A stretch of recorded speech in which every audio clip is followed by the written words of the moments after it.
Hola, buenas tardes.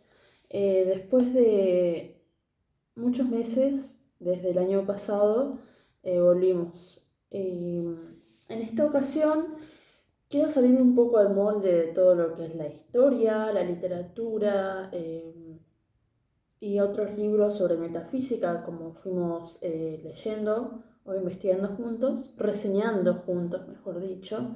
Em, Quise darle un poco la vuelta y dar un enfoque mucho más pediátrico, mucho más médico, mucho más, si se quiere, patriota en relación con mi país, Argentina.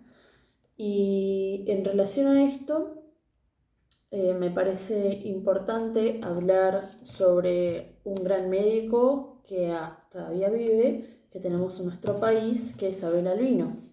Abel Albino escribió este libro, Gobernar es Poblar, tomando la frase del gran político argentino Alberdi, quien se propuso a fines del siglo XIX poblar Argentina con más de 80 millones de personas. Y el libro tiene una frase espectacular al inicio en la portada que dice: La República Argentina es una nación inmensamente rica, extraordinariamente grande y peligrosamente despoblada. Comencemos un poco explicando quién es Abel Albino. Bueno, Abel Albino, además de ser médico y pediatra, es miembro fundador de CONIN, Argentina, pero originalmente esta organización, por sus siglas significa Corporación para la Nutrición Infantil, fue fundada en 1975 por el doctor Fernando Monkeberg, justamente en Chile, en Santiago de Chile, que se propuso como objetivo erradicar la desnutrición infantil chilena, que en esa época era de las más terribles en el subcontinente de América Latina, y lo logró, dado las condiciones no solamente económicas que empezó a llevar Chile, que fue consistente con el paso del tiempo, sino también gracias a el gran apoyo que tuvo CONIN respecto del Estado para poder llevar a cabo esto, y dando así como resultado hasta el día de hoy, habiendo reducido al 2% de la desnutrición infantil chilena. Tomando como ejemplo esto, Abel Albino lo que hizo fue trasladarlo hacia Argentina, pasar la cordillera y fundar en 1993 los primeros centros CONIN en Mendoza, y después se expandió a todo el país. Actualmente, si mal no recuerdo, hay más de 50 centros CONIN en todo el país. Eh, es una organización sin fines de lucro, pero que bueno, creo que todos deberíamos al menos dar un poco de nuestro tiempo a esta organización que realmente hace muchísimo por el país. Y vamos con ello. Gobernar es poblar. Criterios antropológicos y éticos para una correcta educación sexual. Paternidad responsable o fornicación asistida. Bueno, comencemos. Comenzamos por la desvirtuación de la sexualidad. Y Abel Albino dice: Albino es consciente de que la desnutrición debe ser abordada con diferentes terapias, y una de ellas consiste en enfrentar la desvirtuación de la sexualidad, porque los chicos desnutridos con diversas etapas, y una de ellas consiste en enfrentar la desvirtuación de la sexualidad, porque los chicos desnutridos suelen ser fruto del abandono, el cual tiene una de sus incuestionables raíces en el sexo promiscuo y sin compromiso, que genera masivamente hijos no deseados. Todo desnutrido suele ser un niño que vino al mundo sin ser deseado. Continuando en este sentido, podemos encontrarnos con la primera crítica a la ESI, es decir, a la educación sexual integral, y también nos podemos encontrar con la definición de desnutrición según Abel Albino. Dice así: Pero con lo dicho, no pretendo promover o avalar cualquier tipo de educación sexual, sino aquella que, dando prioridad al personalismo filosófico y capacitando a los progenitores para que, en este ámbito, puedan educar personalmente a sus hijos.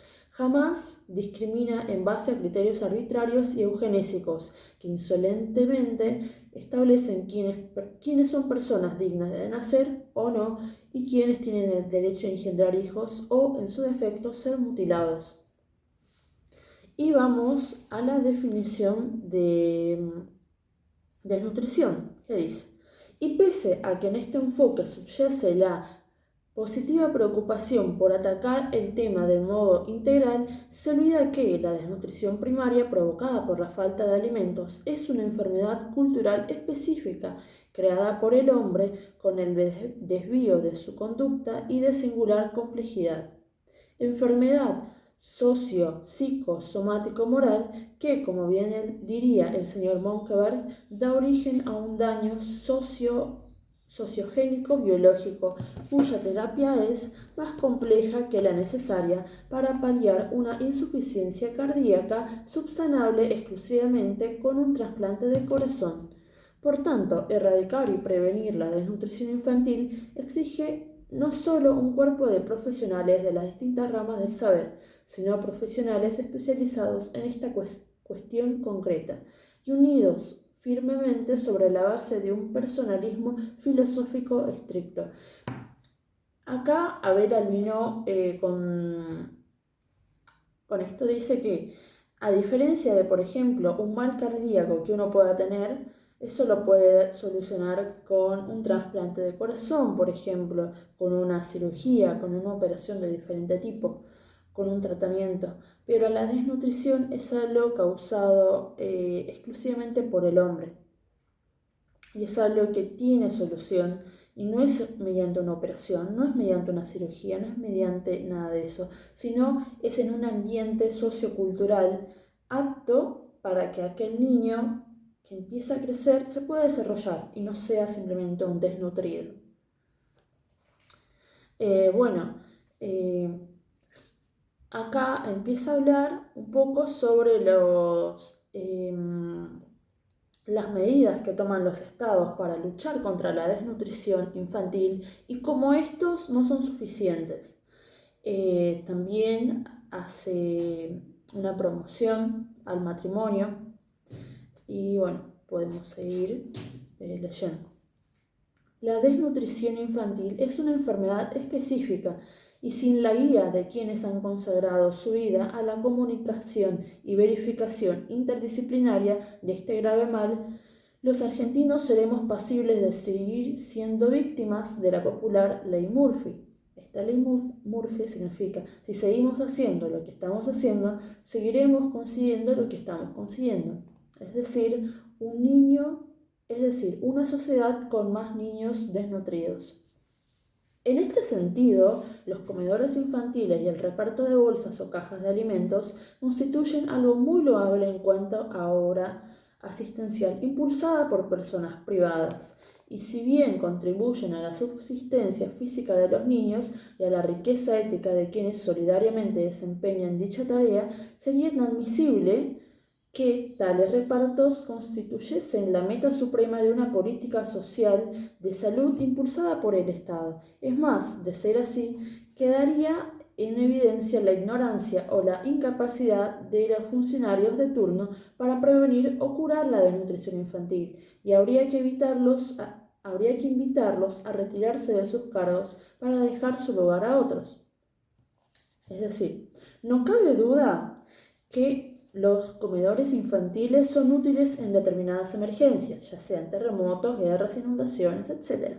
Pero una vez superado el conflicto agudo, el niño debe retornar a casa para comer con su familia, cuanto antes. Esto lo decimos desde 1992. El matrimonio no es solo para procrear, también es para educar, y se educa con el ejemplo, puesto que cuando aún las palabras conmuevan, es el ejemplo el que arrastra, y la responsabilidad de alimentar a los hijos es principalmente de los papás. puesto que nadie en el mundo está mejor capacitado antropológicamente para hacerlo mejor que ellos, aún más en la etapa de posparto. Es legítimo que el Estado ayude a los padres en esta tarea, pero el principal deber estatal reside en contribuir a que los progenitores estén capacitados para asumir ellos mismos la responsabilidad que les compete, lo cual es sustancialmente distinto a facilitar que quienes trajeron hijos al mundo deleguen dicha responsabilidad en organismos estatales o sociales. Por tanto, el objetivo ha de ser que el padre logre con su trabajo el pan, que la madre, aún la que trabaja fuera del hogar, pueda hacerse cargo de la cocina y que toda la familia pueda sentarse cotidianamente en torno a la mesa para compartir la comida dialogando sobre los avatares de la vida cotidiana de cada uno. Y esta crítica, este consejo, esta recomendación me parece fundamental porque está bien. Uno en Argentina ve que los niños en situación de pobreza lamentablemente ocupan más su tiempo yendo a la escuela, pero no una escuela para poder aprender, sino una escuela como lugar asistencialista, donde pueden al menos tener un plato de comida. Pero es fundamental luchar para que ese plato de comida no te lo tenga que garantizar el Estado, sino que debe ser subsanado por quienes tomaron la responsabilidad de ser padres. Y dentro de las primeras responsabilidades que uno tiene como padre es alimentar adecuadamente a sus hijos, como quien dice, con el sudor de tu frente, para traer el pan cada día.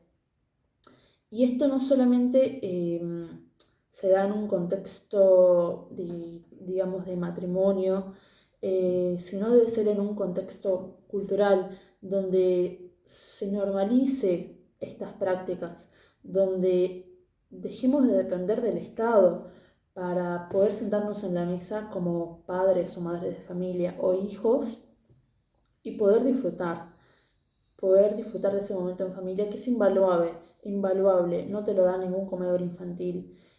Y aparte, desde el sentido de los sentimientos, las relaciones, todo eso se fortalece muchísimo. Pero bueno, uno de los contrapartes del matrimonio es el libertinaje. Y Abel Albino hace también una crítica contra el libertinaje. La libertad, y esto vale también para la libertad sexual, es fantástica, pero solo se ve acompañada de la responsabilidad, puesto que la libertad sin responsabilidad es libertinaje. En tal sentido, me parece muy oportuno lo que dijo el psicólogo Viktor Frankl, aludiendo a los desmanes sexuales difundidos por todo el mundo a través de la más media de los Estados Unidos, diciendo que sería oportuno que, así como en la costa este de los Estados Unidos de América se alzó una estatua honrando a la libertad, en la costa oeste, en la contraria, se levante otra homenajeando a la responsabilidad.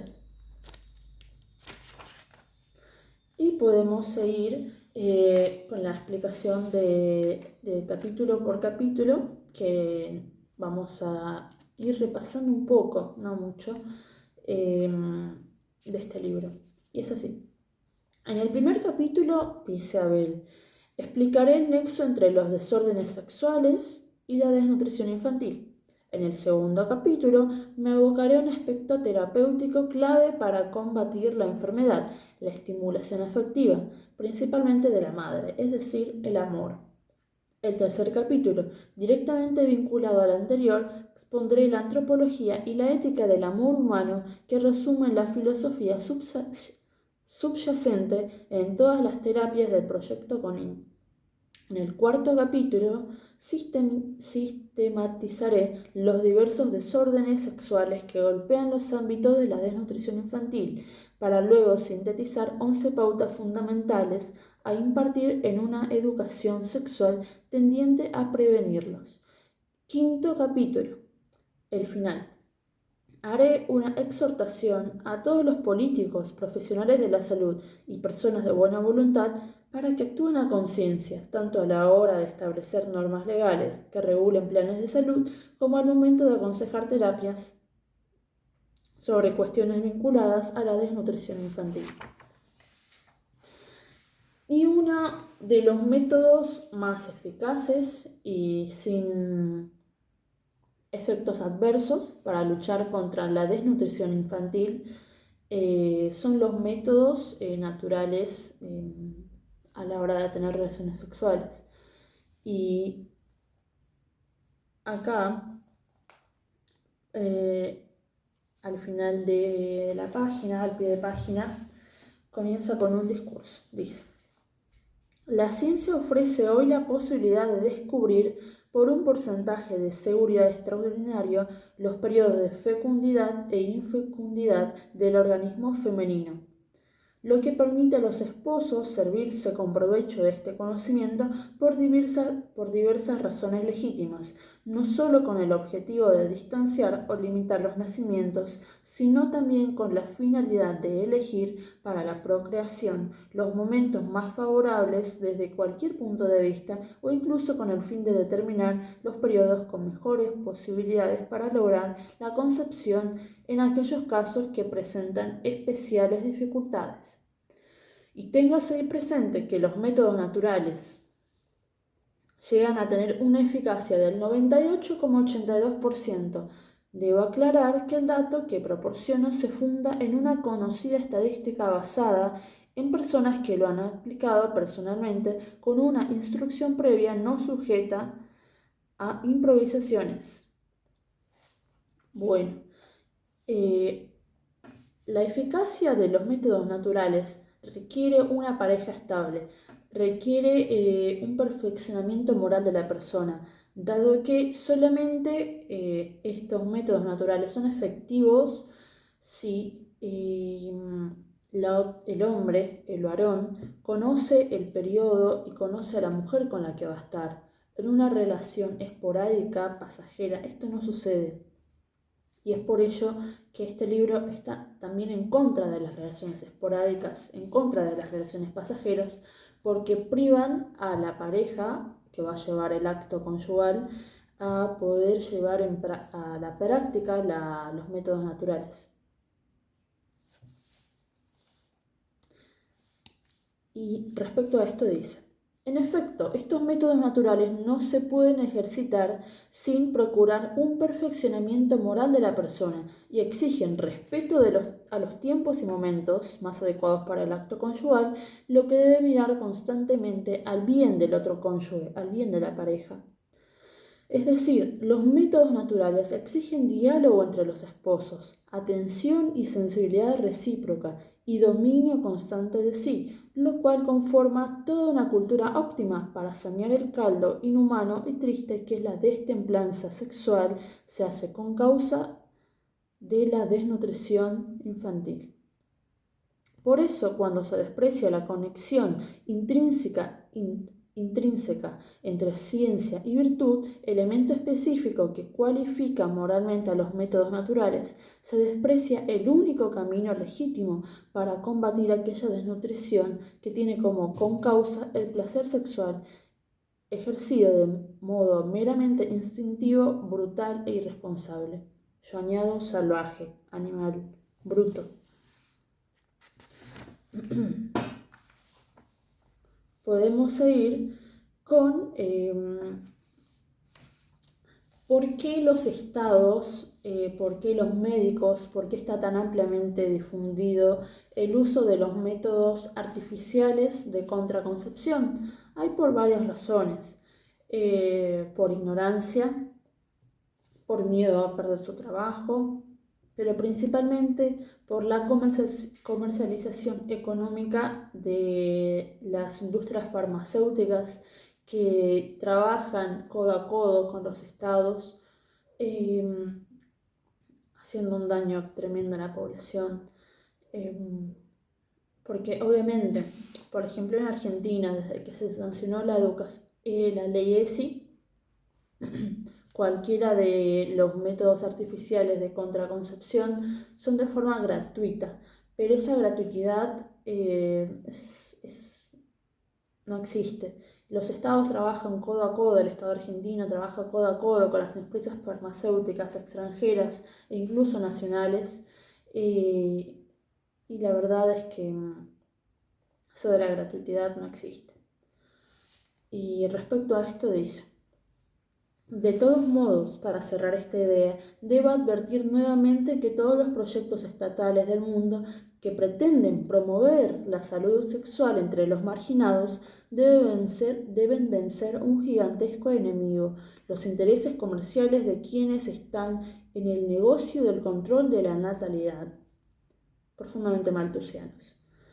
Porque estos intereses de naturaleza corporativa y que tienen carácter internacional suelen ser inmunes a los controles gubernamentales habitualmente despersonalizados y emplean cifras millonarias de dólares para que ejércitos de pseudocientíficos convenzan a jóvenes padres, esposos, enfermeras, políticos, maestros, asistentes sociales, profesionales de la salud, de que la contracepción que ellos comercializan es inocua. Inocua significa que no tiene contraindicaciones. Porque imagínense, si al promover a mansalva el uso de la pastilla del día después, el uso de las píldoras de todos los días, cada mes durante un determinado tiempo, el uso del DIU, apareciesen los comerciales con contraindicaciones, posiblemente las mujeres, antes de aplicar a estas prácticas, lo pensarían 2 veces o posiblemente no lo hiciesen, porque esas personas tienen noción de las contraindicaciones de todo esto, cosa que muchos intentan ocultar. Y es como: vos vas al ginecólogo, a la ginecóloga, y preguntás sobre los efectos adversos a largo plazo que tiene algún uso de estos, y sencillamente no te lo dicen. Dicen que no tienen. Pecan de ignorantes, o quieren hacer pecar al paciente de ignorantes, ¿no? Pero bueno. Y finaliza esta sección diciendo: finalmente, deseo decirles que siempre que escucho calificar de modo positivo a las campañas masivas de esterilización o a la promoción de la inserción de los dispositivos intrauterinos o a las repartijas gratuitas de profilácticos y píldoras, promoción que se hace ocultando las contraindicaciones médicas que conllevan hacia el organismo humano, me viene a la memoria la célebre observación de Tucídides,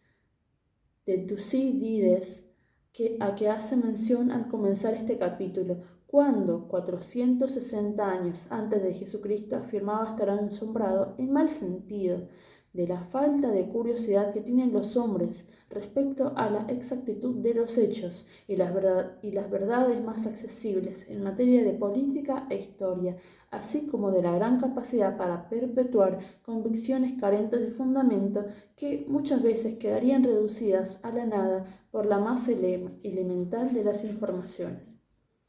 Y no nos olvidemos de que estas contraindicaciones médicas no solamente causan daños a la mujer como cáncer, como daños a la salud mental, hormonal y demás, sino que además con el uso cada vez más creciente de estos métodos también acrecienta el número de infertilidad femenina, lo cual, si uno como mujer llega un momento a los 35 o 40 años que pretende ser madre primeriza, estas mismas clínicas que nos venden estos profilácticos, estas pastillas y demás, son las mismas que nos dan la solución para poder ser madres. Es como te venden la enfermedad, también la medicina. Esto es un negocio enorme.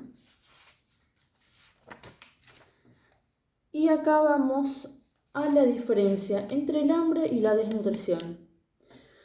No es lo mismo el hambre que la desnutrición, y para ello el es importante diferenciarlos.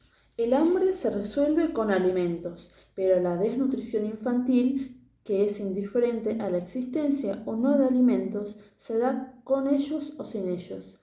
Pensar que la desnutrición infantil se resuelve repartiendo bolsones de alimentos es no percibir que eso es solo el signo de una causa más profunda y grave que afectará al niño con independencia de que viva rodeado de manjares, porque en los barrios marginales se puede ser desnutrido siendo hijo del dueño de un almacén con mercadería abundante. Y esto es esencial, diferenciarlos. El hambre se cura cuando uno tiene la panza llena. La desnutrición infantil no se cura de esta forma. La desnutrición infantil no solamente se trata de tener la panza llena o no tener la panza llena, se trata también de la estimulación afectiva del abandono que tienen estos niños por parte de sus progenitores, que es mucho más grave. Y acá hace una crítica realmente espectacular al modelo europeo que desde los países de América Latina se intenta seguir estas prácticas antinatalistas y demás. Pero no nos olvidemos que en Europa el triángulo poblacional está invertido y que lamentablemente los más jóvenes son los que tienen que cargar con la jubilación de estas personas mayores porque los superan en cantidad y por ello tienen que pagar más impuestos, la vida laboral se les hace más complicada, posiblemente esto es cuando se jubilen no esté garantizado una buena jubilación y un sinfín de problemas de una sociedad lamentablemente dada vuelta.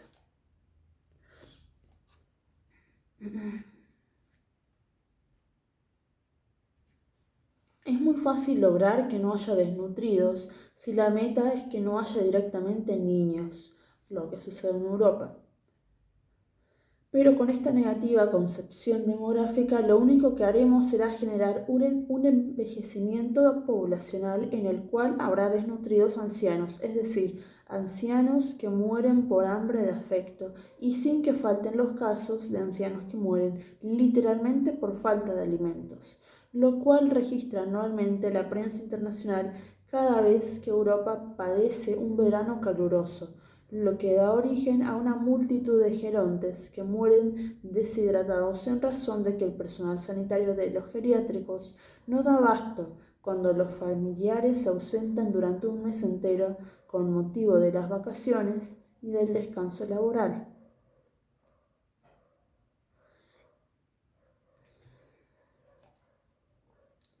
Bueno, evidentemente nosotros como países latinoamericanos no queremos llegar a este punto. Pero ahondando más en estos países subdesarrollados, como lo es Argentina, lamentablemente, como son la mayoría de los países de América Latina, vamos hacia las causas que da Albino al respecto, y son 5. Causas del subdesarrollo. Una parte considerable de nuestra población tiene su cerebro dañado por la desnutrición y falta de estimulación afectiva padecida en los 2 primeros años de vida. ¿Por qué los 2 primeros años de vida? Porque desde que uno nace hasta el primer año, el cerebro crece 1 centímetro cada mes. Es impresionante, el cerebro humano no crece con ese tamaño, a esa velocidad, nunca más en toda nuestra vida. Y esto continúa hasta los 2 años. Y si en esos 2 primeros años no se les da una atención temprana y crucial a su desarrollo, tanto afectivo como nutricional, es un niño que lamentablemente será un desnutrido toda su vida. 2.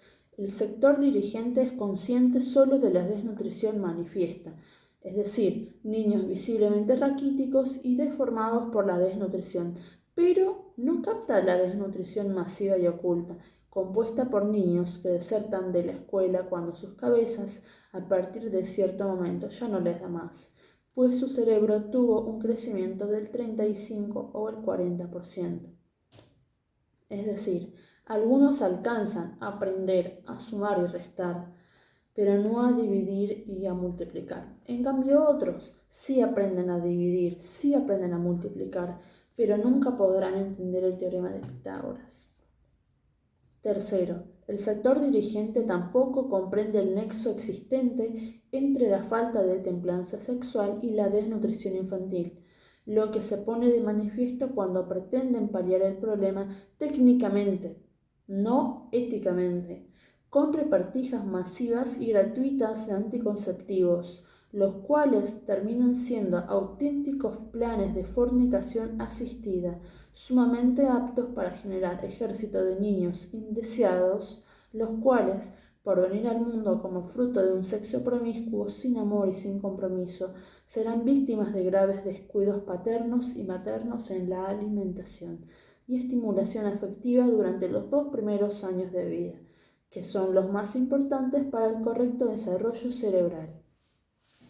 Cuarto, no se percibe la importancia de fomentar el estudio sistemático a nivel universitario de las demás concausas científicas de la desnutrición, lo que se puede constatar cuando los especialistas intentan vanamente resolver el problema sobre la exclusiva base de una buena organización en la distribución masiva de bolsas de alimentos.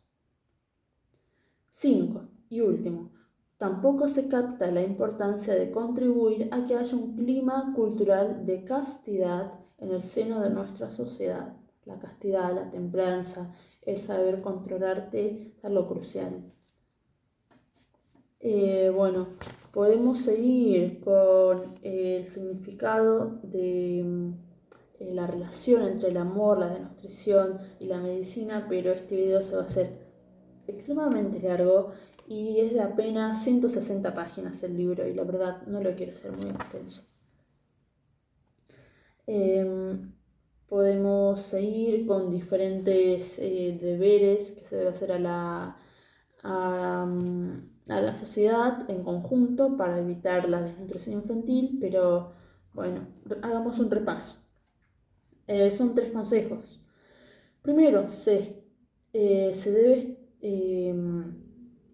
promover el matrimonio monogámico, exogámico, heterosexual y estable. Segundo, se debe asumir la convicción de que el acto sexual solo es adecuado cuando se lo ejercita con la previa capacidad y disposición de asumir sus consecuencias en plenitud, la potencial prole y su respectiva educación y crianza. Y tercero y último, respecto del varón a la mujer en todas las cuestiones atenientes al carácter psicofísicamente asimétrico del acto sexual. Hombres y mujeres somos diferentes, la mujer tiene el periodo, el hombre no, nuestros tiempos son diferentes.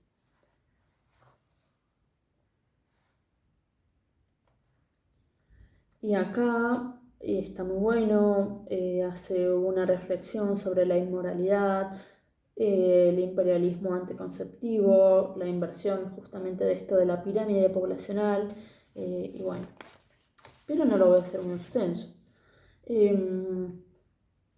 También hace una definición del aborto, de la concepción, y me parece importante repasarlo. Así había dicho la Academia claramente al tratarse de la reforma de la Constitución Nacional en 1994. Definiendo así: el aborto provocado representa un acto en contra de la vida. La vida humana comienza con la fecundación y esto es un hecho científico con demostración experimental. En el momento de la fecundación, la unión de los pronúcleos femenino y masculino da lugar a un nuevo ser con una individualidad cromosomátrica y una carga genética proveniente de sus progenitores. Y si no se interrumpe esta evolución autónoma, llegará al nacimiento. Terminar deliberadamente con una vida humana incipiente es inaceptable, representa un acto contra la vida, pues la única misión de cualquier médico es proteger y promover la vida humana, nunca destruirla. Esta convicción está respaldada por la cultura mundial y muy notablemente por el juramento hipocrático, siendo el derecho a la vida el primero de los derechos personalísimos. Toda legislación que autorice el aborto es una negación de estos derechos y, por tanto, de la medicina misma.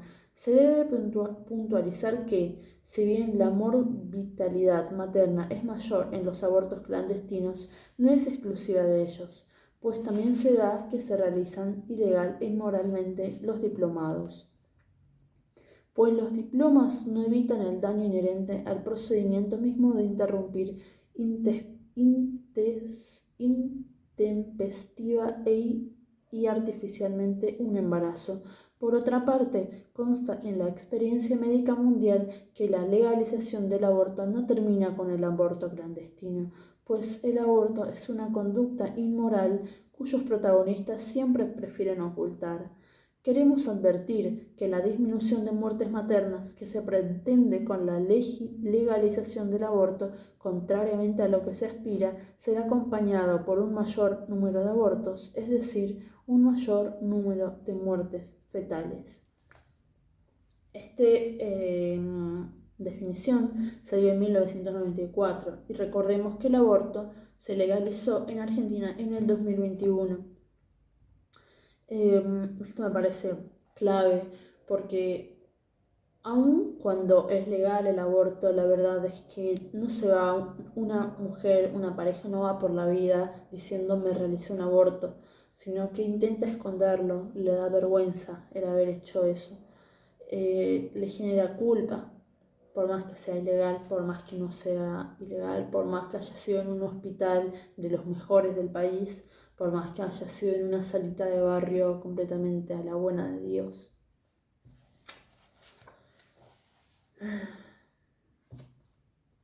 Y acá comienza con una crítica de llamar a las cosas por su nombre, pero bueno, yo creo que es mejor no ahondar en esto.